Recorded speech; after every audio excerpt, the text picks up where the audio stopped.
A'udzubillahi minasyaitonirrajim. Bismillahirrahmanirrahim. Assalamualaikum warahmatullahi wabarakatuh. Innal hamdalillah nahmaduhu wa nasta'inu wa nastahdihi wa nastaghfiruh.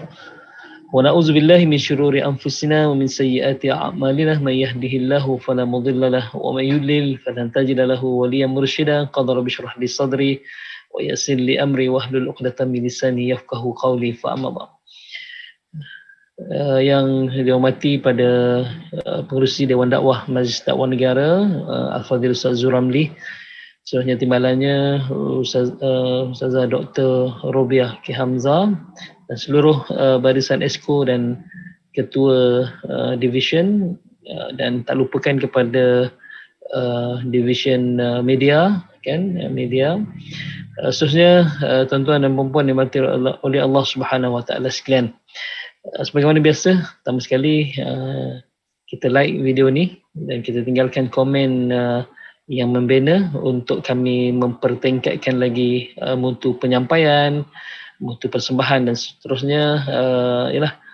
Dan tuan-tuan boleh subscribe ataupun share video ni, mudah-mudahan bermanfaat. Dan bagi mereka yang belum subscribe YouTube Dewan Dakwah Majlis Dakwah Negara, boleh berbuat demikian. Dan sebagaimana biasa juga, kami memerlukan sumbangan dana untuk membantu kelancaran Allahumma salli, kelancaran gerak kerja Dewan Dakwah Majlis Dakwah Negara. Tuan-tuan dan puan-puan yang dirahmati oleh Allah Subhanahu Wa Taala sekalian, pertama dan selama-lamanya marilah sama-sama kita merafakkan setinggi kesyukuran pada Allah Subhanahu Wa Taala kerana kita diberikan kesempatan oleh Allah Subhanahu Wa Taala pada pagi ini, pada pagi hari Rabu, dan di luar mendung nampaknya, dan kita masih lagi dalam tempoh PKP. Dalam masa yang sama kita dalam mood raya, walaupun raya dalam PKP tapi kita masih berada dalam Syawal, kan. Mudah-mudahan kita semua diberikan kesihatan yang baik oleh Allah Subhanahu Wa Taala. Kemudian kita berdoa pada Allah Subhanahu Wa Taala agar Allah menerima segala amal ibadah kita dalam bulan Ramadan. Dan seterusnya Allah memberi kesan kepada kita melalui Ramadan yang telah kita lalui ataupun kita jalani selama sebulan yang lalu. Rasa sedih masih lagi terbungkam dalam benak hati kita, kerana kita berpisah dengan suatu bulan yang sangat barakah, bulan yang sangat mulia, bulan yang telah melatih diri kita, nafsu kita, dan sebenarnya bulan yang telah meningkatkan darjat keimanan kita, dan seterusnya bulan di mana Allah beri peluang pada kita untuk kita membersihkan diri, kemudian Allah nak menghapuskan dosa kita. Bila kita berada dalam bulan Syawal ini, sebenarnya kita seumpama bayi yang baru lahir, sebab Nabi SAW bersabda dalam hadis, "Man shoma Ramadhana imanan wa ihtisaba." Barang siapa yang berpuasa pada bulan Ramadan dengan penuh keimanan, wa ihtisaba, dan bersungguh-sungguh, ghufira lahu ma taqaddama min zambi, Allah hapuskan dosanya yang telah lalu. Jadi mereka yang berjaya dalam Ramadan yang lepas, kalau semalam Al-Fadhil Ustaz Zul Ramli dia membicarakan tentang Aid adalah kemenangan. Jadi betul, kemenangan kepada kita sebab kita telah berjaya membersihkan diri kita daripada segala dosa, mudah-mudahan insya-Allah. Dan bila bersih segala dosa yang telah lalu, kita umpama bayi yang baru dilahirkan. Kita baru sahaja keluar daripada rahim ibu yang namanya Ramadan. Rahim ibu yang namanya Ramadan. Jadi jangan cemarkan kebersihan ataupun Allah telah padamkan segala kesalahan kita dengan dosa-dosa yang menyebabkan Allah murka dan Allah marah pada kita, insya-Allah. Sidang penonton yang dirahmati oleh Allah Subhanahu Wa Taala sekalian, pada pagi ini saya ingin membicarakan satu tajuk, iaitu rasional puasa 6. Rasional puasa 6. Puasa 6 sebenarnya kalau ikut dalam perbahasan para ulama, jumhur para ulama menyebutkan bahawa dia adalah sunnah, adalah hukumnya sunnah. Sunnah bermaksud kalau kita melaksanakan kita dapat pahala, kalau kita meninggalkan tidak dikira berdosa. Tetapi kalau kita bicara nanti tentang apa rasionalnya, kita rasa satu kerugian untuk kita meninggalkan puasa 6 walaupun dia sunnah. Dalil yang yang menyebutkan bahawa sunnah berpuasa dalam bulan 6 ni, ataupun kita panggil berpuasa 6 dalam bulan Syawal ini adalah hadis yang diriwayatkan daripada Nabi SAW oleh Abu Ayyub Al-Ansari radhiyallahu an. Qala Rasulullah sallallahu alaihi wasallam, man shoma ramadhana, siapa yang berpuasa dalam bulan Ramadan, thumma atba'u sittan min Syawal, kemudian diikuti puasa Ramadan itu dengan 6 hari di bulan Syawal, min Syawal, kana ka siyamid dahri, seumpama dia telah berpuasa setahun. Seumpama dia telah berpuasa setahun. Okey, daripada hadis ni, hadis riwayat Muslim. Daripada hadis ni sebenarnya ka siyamid dahri ni seumpama berpuasa setahun ini, pertama dari sudut manfaat. Dari sudut manfaat. Walaupun dengan amalan yang sedikit, hanya berpuasa 36 hari, seorang tu telah mendapat manfaat seumpama macam dia berpuasa setahun, 360 hari. Itu yang pertama. Yang kedua, kenapa disebut kasiyamid dahri, seumpama orang yang berpuasa setahun, adalah dari sudut pahalanya. Dari sudut pahalanya. Sebab itu kalau 30 hari, satu kebaikan yang akan digandakan dengan 10. Jadi 30 hari kali 10, 300. Campur lagi 6, 360. 360 adalah jumlah hari dalam setahun. Jadi yang disebutkan kasiyamid dahri di sini bermaksud kita mendapat ganjaran pahala daripada Allah Subhanahu Wa Taala seumpama macam kita berpuasa setahun. Tu masya-Allah. Walaupun dah di luar Ramadan, yang kita tahu Ramadan adalah bulan yang digandakan pahala oleh Allah Subhanahu Wa Taala, dan bulan yang tidak ada ikut skemanya kan, maksudnya terpulang kepada Allah nak memberikan pahala seberapa banyak yang Allah kehendaki. Tetapi maha pemurahnya Allah, walaupun kita berada di luar Ramadan, kebaikan ataupun gandaan pahala itu tetap Allah berikan, cuma terpulang kepada kita lah untuk kita merebutnya ataupun kita Allahumma salli ala Muhammad, kita mengabaikannya. Kalau kita bekerja dalam satu syarikat contohnya, biasanya bonus ni akan dibayar pada akhir tahun, telah mendapat keuntungan yang besar. Kalaulah syarikat tu mengalami kerugian, dia tidak akan dibayar bonus sebab kita sendiri yang tidak mencapai target ataupun mencapai sasaran jualan kita. Jadi mereka yang mencapai tahap jualan mereka yang terbaik, mereka akan dapat bonus. Tetapi syarikat yang namanya syarikat Ramadan ini bukan sahaja bonus pada akhir tahun, tetapi selepas daripada akhir tahun tu ada lagi bonus. Itulah yang dipanggil dengan puasa 6. Dan bonusnya setahun. Tidak ada lagi yang saya dengar dalam mana-mana syarikat yang bonusnya 12 bulan gaji ataupun bonusnya setahun.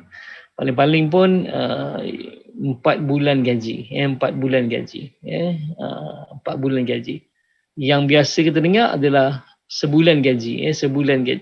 Ini 12 bulan gaji. 12 bulan bonus dengan gaji kita. Masya Allah. Ini suatu kelebihan yang Allah berikan kepada kita. Jadi yang pertama tadi kita kata manfaat daripada puasa ni, kalau siapa yang menambah lagi dengan 6 daripada Syawal, mereka akan mendapat manfaat dari puasa ini. Pertama, yang kedua adalah dari sudut pahalanya, dari sudut pahala. Okey, apa rasional dari sudut akhlak puasa 6 ni? Yang pertama sekali adalah bila seorang yang melaksanakan puasa 6 ini, dia adalah isyarat ataupun tanda seorang itu mensyukuri nikmat Allah Subhanahu Wa Taala dan rasa sedih dan rasa sangat menghargai Ramadan. Mereka sedih berpisah dengan kekasih yang namanya Ramadan. Kan? Mereka berpisah dengan kekasih yang namanya Ramadan. Jadi bagi yang meneruskan lagi, dia masih dalam kesedihan sebab dia tinggalkan suatu bulan yang sangat barakah, satu bulan yang Allah lipat kali gandakan pahalanya, suatu bulan yang Allah mengampunkan dosa-dosa hamba-Nya, suatu bulan yang banyaknya Allah membebaskan hamba daripada api neraka. Jadi puasa 6 ni tanda ataupun isyarat seseorang itu sedih dan berpisah dengan bulan yang penuh barakat itu namanya Ramadan. Bulan Ramadan. Sebab itu sebenarnya kalau kita rujuk hari raya Aidilfitri ini hanya sehari, tuan-tuan. Hanya sehari, bukan 30 hari. Bukan 30 hari. Kita yang mengiktirafnya 30 hari sebab kita istilahnya qada. Qada ni ialah puasa 30 hari. Siang hari tak boleh makan, kan? Siang hari tak boleh makan.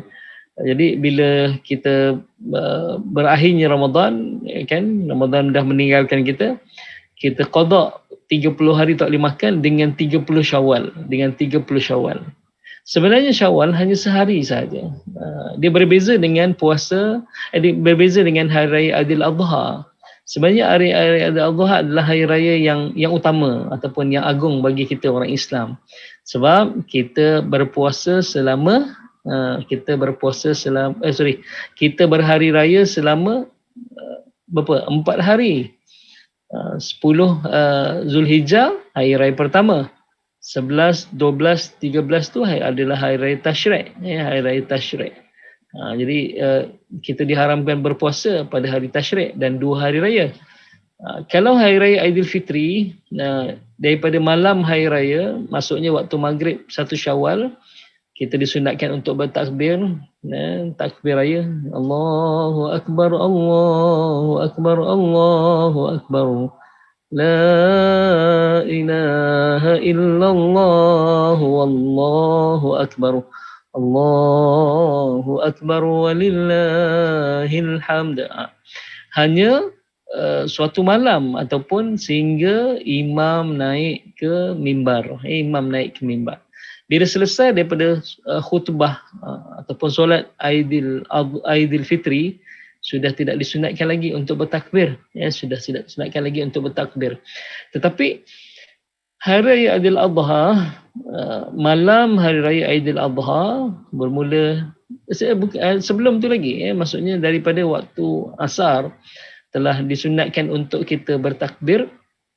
Kemudian sehinggalah asar ataupun sebelum maghrib 13 Zulhijjah, berarti 5 hari kita bertakbir pada Allah SWT, kan, bertakbir dengan takbir raya tersebut. Sebab itu sebenarnya hari raya umat Islam yang utama, yang agung adalah hari raya Aidil Adha, bukan hari raya Aidilfitri. Okey, itu hari raya Aidilfitri hanya sehari. Okey, itu yang perlu kita perbetulkan. Okey. Yang kedua, rupanya dari sudut akhlak, rasional dari sudut akhlak, bila seorang itu melaksanakan puasa 6, dia adalah suatu isyarat juga sebagai tanda istiqamah pada ketaatan. Iaitu meneruskan ketaatan kepada Allah Subhanahu Wa Taala dengan berpuasa. Okey. Bila kita berpuasa, kita bangun sahur. Sahur juga merupakan ibadah. Jadi kita meneruskan suatu nama ibadah yang kita dah laksanakan selama 30 hari dalam bulan Ramadan, yang namanya bersahur, itu kita teruskan juga dalam Syawal. Okey.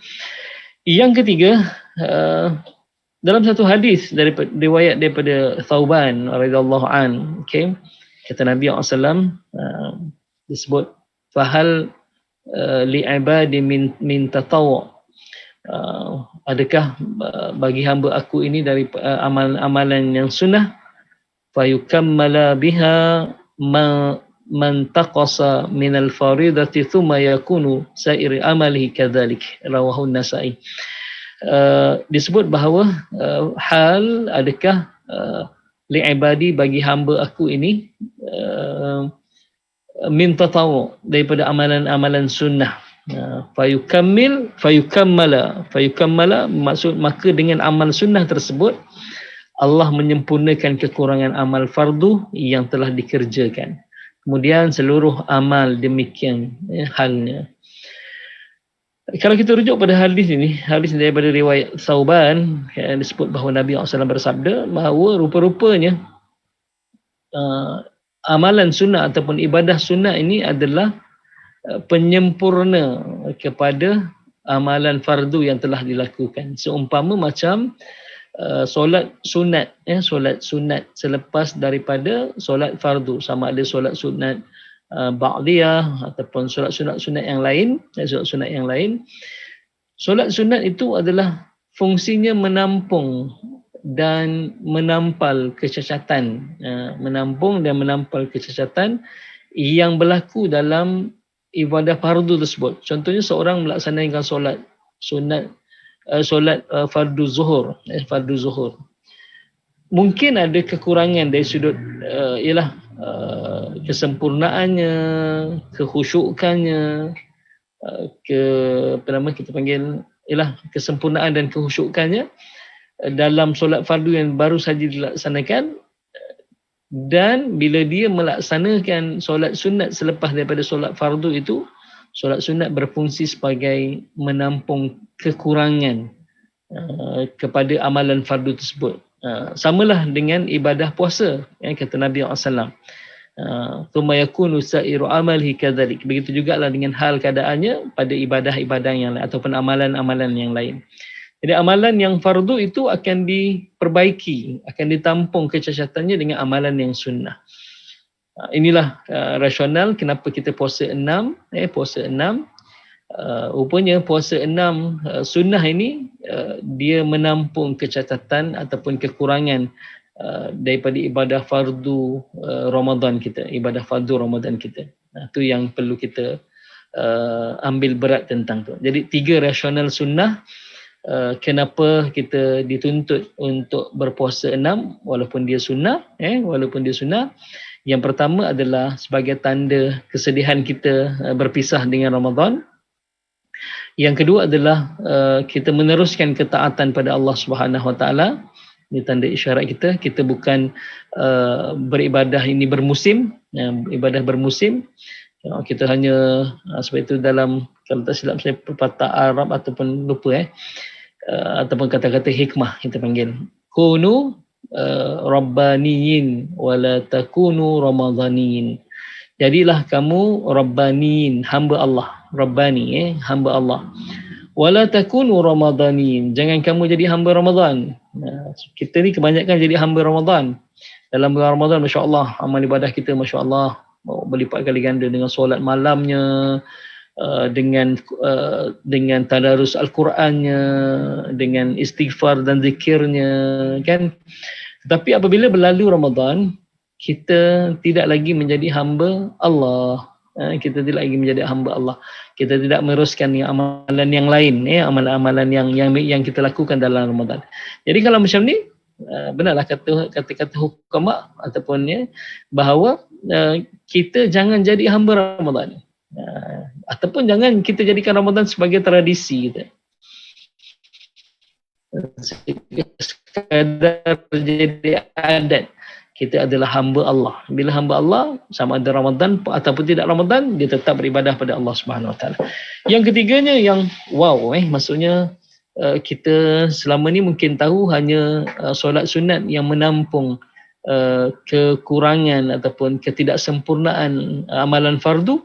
Tapi rupa-rupanya puasa sunat 6 juga dan puasa-puasa sunat yang lain dia menampung kecacatan ataupun kekurangan daripada fardu Ramadan kita. Itu fardu Ramadan kita. Dan seterusnya, ni yang keempat, rasional sunnah. Tadi yang tiga, yang ni keempat. Amalan sunnah ini sebenarnya adalah amalan yang menyebabkan Allah sayang kepada seorang. Saya nak buat satu analogi. Macam mana kita nak memahami amalan sunat ini mendapat kecintaan. Lebih mendapat kecintaan berbanding amalan-amalan yang lain. Saya nak buat satu analogi. Seumpamanya macam ni, kita di rumah, kita kuat kuasakan ataupun ada satu peraturan di rumah, setiap kali lepas makan, kena basuh pinggan masing-masing. Termasuklah yang anak yang sulung, anak nombor 2, anak nombor 3, anak yang bongsu, suami, isteri, semua wajib. Kita dah wajibkan dalam rumah peraturan lepas makan basuh pinggan masing-masing. Okey. si abang tak basuh pinggan, abang yang sulung tak basuh pinggan. Bila mak masuk dapur tengok ada pinggan dalam sinki, mak akan menjerit, ni siapa punya pinggan tak basuh ni? Tiba-tiba abang yang sulung datang, saya mak, abang ni cuba jadi contoh yang baik pada adik-adik. Kena marah kan sebab dia tidak melaksanakan tanggungjawab dia. Itu umpama amalan yang fardu. Kalau amalan yang fardu ini yang telah diwajibkan bagi kita, yang tanggungjawabnya adalah basuh pinggan masing-masing selepas makan. Kalau kita tidak melaksanakan, mak kita marah. Begitu juga dengan Allah Subhanahu Wa Taala. Kalau kita tidak melaksanakan, kita meninggalkan suatu kewajipan bagi kita, tanggungjawab kita dan amalan yang wajib itu, kita akan mendapat kemurkaan daripada Allah Subhanahu Wa Taala itu.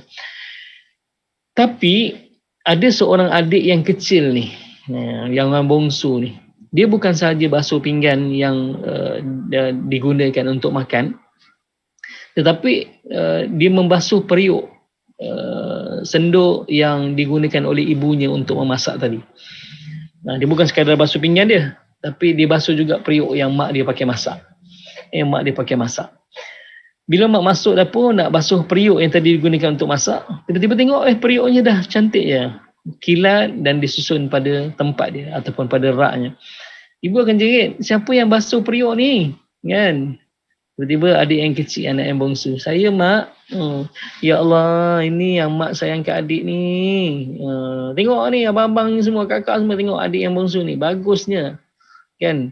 Bagusnya. Mak tak suruh pun basuh periuk. Allah basuh periuk dan basuh senduk yang mak guna untuk masak ni. Mak sebut undang-undang dalam rumah kita adalah basuh pinggan masing-masing.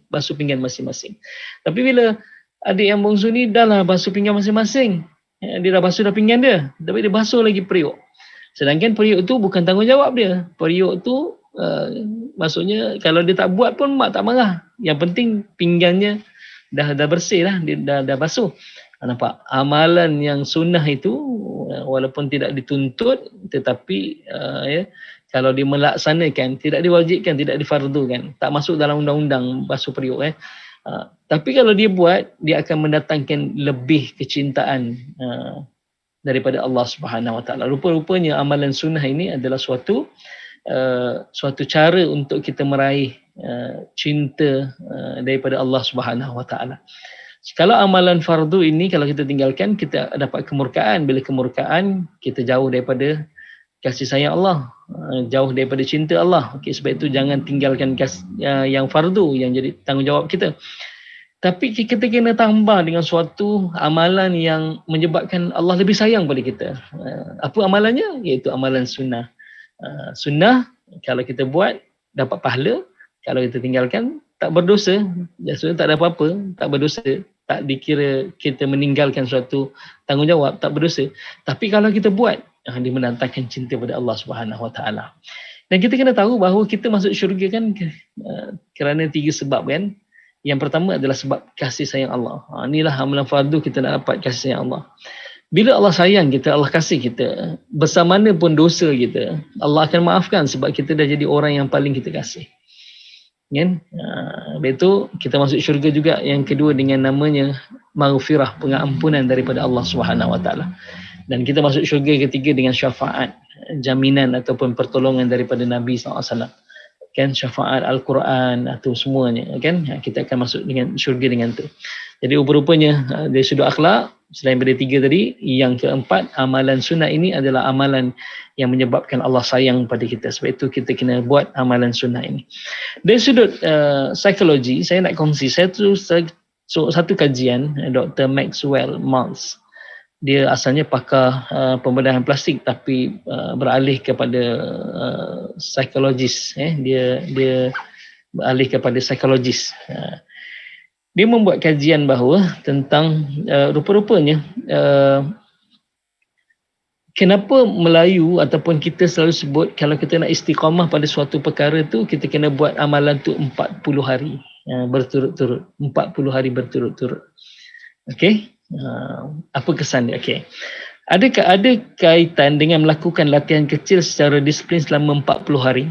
Dan nombor ajaib ini menunjukkan bahawa 40 hari adalah perkara yang perlu untuk mengubah tingkah laku, behavior ataupun habit, dan melatih semula alam bawah sedar. alam bawah sedar. Ini dia sudut psikologi. 40 adalah angka secara kebetulan muncul dalam banyak tradisi spiritual dan agama di dunia ini, melambangkan masa ujian, percubaan ataupun percubaan.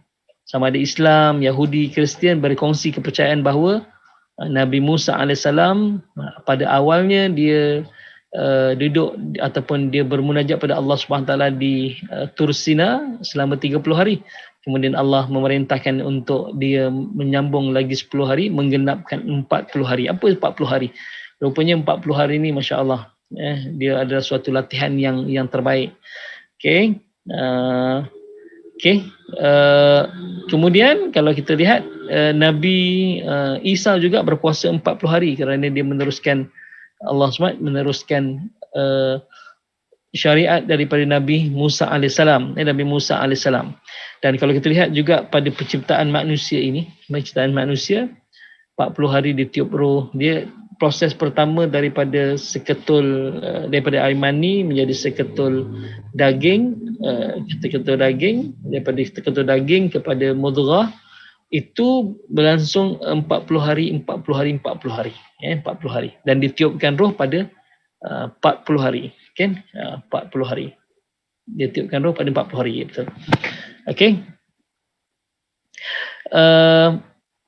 Anda telah memberi isyarat baru pada tingkatan sel. Jadi 40 hari di sudut ahli kimia dikata anda telah memberi isyarat baru pada tingkatan sel. Okey. Seperti mana yang dikatakan oleh Suzanne Fate, praktik-praktik dirancang untuk membangunkan sesuatu yang kuat, dengan membersihkan lapisan fizikal dan mental dan menuai kecerdasan. Dia memerlukan kepada disiplin dan perhatian yang terfokus, penerimaan dan keinginan yang kuat untuk transformasi. Disebut 40 hari. Dan satu kajian juga yang saya baca dari sudut psikologi, psikologi kata bila sebab dia sebut bahawa isunya tentang Allahumma salli ala Muhammad, adakah mitos yang how long to break the habit, 21 days, maksudnya berapa lama untuk kita memecahkan habit kita ataupun kebiasaan kita. 21 hari, ada kata dia mitos. Tetapi Dr. Maxwell ni juga dia mengkaji tentang itu, dan menyebutkan bahawa sekurang-kurangnya 21 itu bukanlah dia boleh merubah terus. Jadi 21 itu adalah untuk break, untuk pecahkan. Kalau kita selalu buat macam ni, contohnya kita susah nak bangun malam, tapi 21 hari kita sentiasa bangun malam, dia break the habit, dia pecahkan. Tetapi untuk istiqamah, Dr. Maxwell buat kajian tentang rupa-rupanya dia kata yang paling terbaik adalah 10 minggu. Dia kata 12 minggu. Ada 12 minggu. Dan banyak ahli psikologi kata untuk dia efek behavior dan panggil satu lagi apa? Behavior dan habitnya, dia memerlukan 66 hari. Tapi ada satu kajian juga tentang rupanya untuk kita break 21 hari, break the habit 21 hari, tapi untuk istiqamah kita memerlukan 10% daripada jumlah hari dalam setahun. 10% daripada jumlah hari dalam setahun. Jadi kalau kita lihat 10% jumlah hari dalam setahun dalam Islam adalah 360 hari. Jadi 10% daripada 360 hari adalah 36 hari. Tipenya puasa 36 hari ini, dia pertama dia break masa 21 hari kita berpuasa, dia break the habit. Kemudian 10% dari 36 hari ini dia dah kita dah efek pada kita punya behavior kita, tindak tanduk kita, seterusnya habit kita, tu habit kita. Masya-Allah, itu dari sudut rasional psikologi.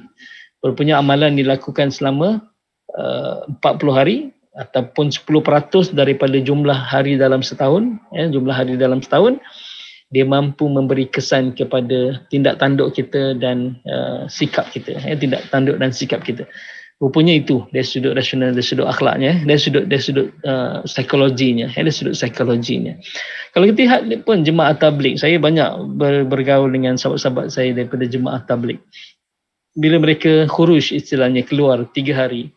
3 hari ni baru dalam proses Allahumma salli ala Muhammad, proses permulaan sebagai warm up untuk memisahkan diri dengan dunia, untuk memisahkan diri dengan dunia, untuk kita cuba istiqamah pada satu amalan sunnah yang dilakukan.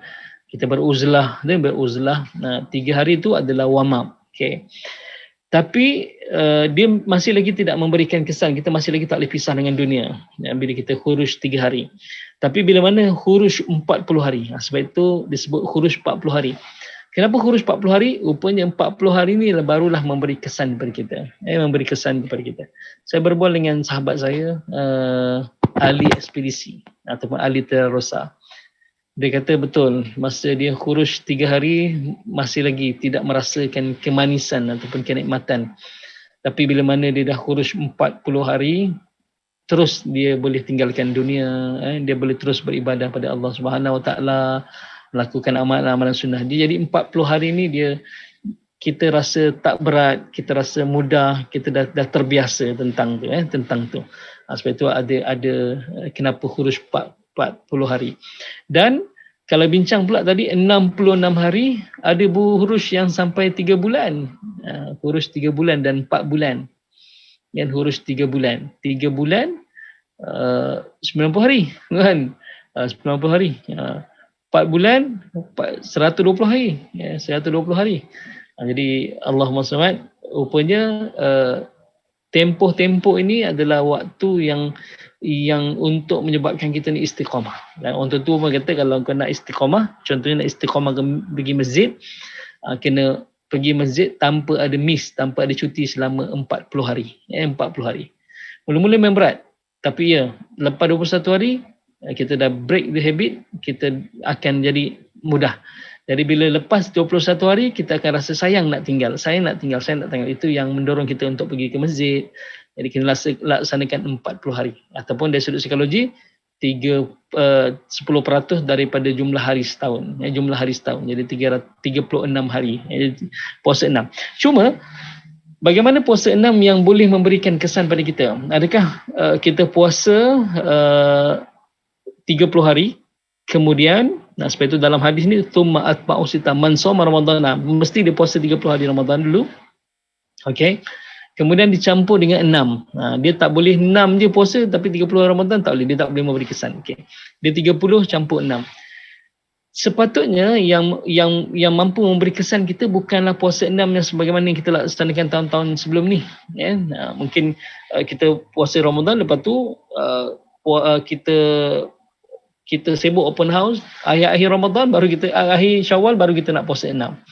Itu tidak memberikan kesan dari sudut tindak tanduk kita, perangai kita, akhlak kita, habit kita. Sebab kita telah memisahkan, ada satu jarak yang terlalu jauh. Jarak yang terlalu jauh. Yang nak memberi efek kepada behavior dengan akhlak kita, adalah kita kena terus sambung. Cuma 1 Syawal diharamkan berpuasa. Jadi kita selang sehari dan terus sambung hari kedua, hari ketiga, hari keempat, hari kelima, hari yang ke-6. Hari yang ke-6. Jadi hari ini hari terakhir sebenarnya kalau siapa yang melaksanakan hari raya, daripada hari raya kedua, hari ini hari terakhir, hari Rabu ni. Hari yang terakhir ni kan. Jadi selamat berhari raya. Hari raya yang kali kedua. Dalam ni bagi mereka yang telah habis insya-Allah petang ni untuk puasa sunnah 6 tu. Sebab itu kalau kita tak kalau kita tidak menyambung terus daripada hari kedua, kita hanya tidak mendapat yang dia mampu merubah diri kita untuk kita istiqamah bangun malam sebagaimana bangun sahur, istiqamah kita menjaga mata kita, telinga kita dan daripada maksiat, kemudian ialah kita memudahkan untuk kita berpuasa sunnah nanti di hari-hari yang lain. Tapi kalau kita berpuasa juga dalam bulan Syawal ini dengan 6 hari, tapi tuan-tuan akan dapat yang 3 tadi itulah, yang 4 tadi itulah. Yang pertama, tanda kesedihan kita berpisah dengan Ramadan. Lepas tu tanda kita mensyukuri dengan meneruskan ketaatan pada Allah Subhanahu Wa Taala. Seterusnya, amalan sunnah itu menampung kekurangan amalan fardu. Dan keempat, rupanya amalan sunnah itu adalah amalan yang mengundang kecintaan daripada Allah Subhanahu Wa Taala. Itu kita dapat 4 tu nya. Cuma dari sudut yang membentuk dari sudut psikologi, membentuk akhlak kita dan membentuk habit kita dan behavior kita, tindak tanduk kita, Allah SWT, kita tak dapat yang tu. Tapi kalau yang meneruskan dengan puasa 6 pada hari raya kedua, raya ketiga dan seterusnya, dia insya-Allah memberi kesan. Kalau tuan-tuan tak percaya, cuba kita mula hari ini, kita istiqamah buat satu amalan tu, kita buat 40 hari ataupun 36 hari ataupun 10% daripada jumlah hari setahun, kita akan dapat manfaatnya. Sama-sama kita mencuba insya-Allah. So ini satu kajian dan saya alhamdulillah, saya dah cuba dah. Sebab kalau saya tak buat, saya tak tahu kesan dia. Saya dah buat dah. Cuba istiqamah ni memang mula-mula agak berat, tetapi bila kita lepas daripada kita rasa macam sebab itu kita ni kalau bila masuk dalam bulan Ramadan kan, kita rasa berat awal-awalnya. Allah, bila nak raya. Tapi bila masuk 10 malam terakhir, kita dah rasa tak nak berpisah dengan Ramadan. Kalau anak-anak kita bila nak raya lagi 10 hari, bestnya nak raya lagi 10 hari. Tak, itu anak-anak, dia lain. Kita bila 10 hari itulah waktu kita menggandakan amalan kita. Waktu bila dah nak habis malam 29, Allah, besok Allah dah tak ada tarawih, Allah, kita rasa sebab 21 hari, walaupun dia mitos, tapi satu kajian daripada Dr. Maxwell tadi, dia kata itu hari to break the habit. Jadi insya-Allah, jadi kita cuba amalkan, mudah-mudahan ada manfaat untuk kita semua. Jadi cukup sekadar itu, yang baik daripada Allah Subhanahu Wa Taala, yang kurang dan lemah itu adalah atas kejahilan dan lemahnya ilmu saya. Jadi kita jumpa nanti lepas ni jam 10 pagi di Radio Aikim pula untuk bicara tentang rasional lifestyle Rasulullah SAW. Kita bincang tentang bagaimana dapat kualiti tidur yang terbaik insya-Allah. Jadi cukup cara itu, yang baik daripada Allah Subhanahu Wa Taala, yang kurang dan lemah itu adalah atas kejahilan dan lemahnya ilmu saya. Aqulu qouli hadza wa astaghfirullah li wa lakum. Assalamualaikum warahmatullahi wabarakatuh.